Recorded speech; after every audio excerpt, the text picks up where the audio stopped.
Hi, welcome to Buffzone.com. My name is Kyle Ringo, and I'm the unfortunate soul who has to cover the winless CU football team for the Daily Camera newspaper.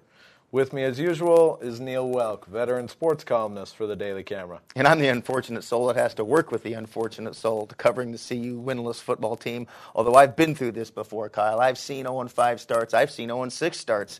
And the only question now is how soon are they going to dig themselves out of this hole? Neil, the last time the Buffs won a football game, Gary Barnett was the coach. And Barnett surprised everybody last week at Missouri by showing up at the team hotel on Friday night about 12 hours before game time to say hello.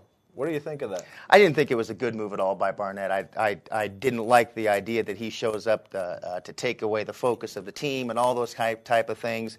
I can't imagine any other coach doing that. I've gone through a list in my head of coaches that have been fired, coaches that have been removed from the program, and would any of those coaches have done that? Would they have stopped by the team the night before a big game, Big 12 opener at Missouri on the road, and kind of provided a distraction for the team? And I just can't think of any other coach that would have done that. And I was a little surprised that Barnett did that. I don't think it was a good move on his part, but if you look at what Gary left the football team with this year, it speaks volumes of where the program is right now. Gary Barnett did not leave a full cupboard of players by any means, and they're paying the price right now.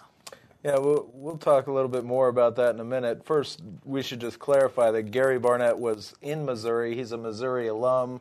He was there for a fundraiser, and he did call ahead and ask Dan Hawkins' permission to come by and say hello to some of his former players and former assistant coaches. But, yeah, you're exactly right. I mean, I can't help but think that was a distraction, or at least the potential for a distraction, the night before the Big 12 opener, and I was kind of stunned to see that happen. But I guess the thing that bothers me, Kyle, is he lives here he has a place here in Colorado up by Fort Collins. He could have stopped by practice at any time. There's a lot of different times he could have stopped by and seen his former players, his former coaches.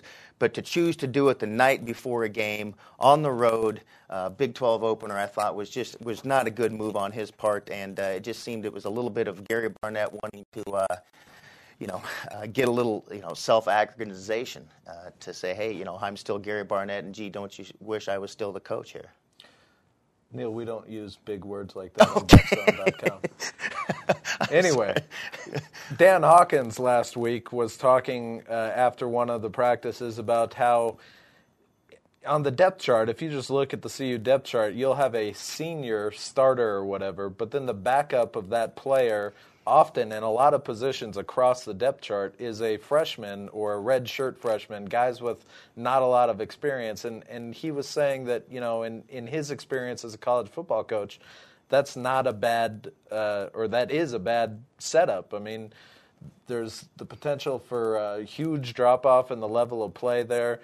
What you like to generally see is a senior backed up by a sophomore or a junior, and that's not what you have here across the board. And I think that's what you were talking about when you said Gary Barnett kind of left the cupboard bare here. Yeah, there's not a lot of depth. And that's the problem with this football team. I mean, if somebody goes down, somebody gets hurt, somebody's not playing well, when they bring in that next guy, it's a freshman with very little college experience. And even in the case of, say, Bernard Jackson, the quarterback, I mean, they went into this season with no quarterback who had any experience at all, virtually any Division I college football experience.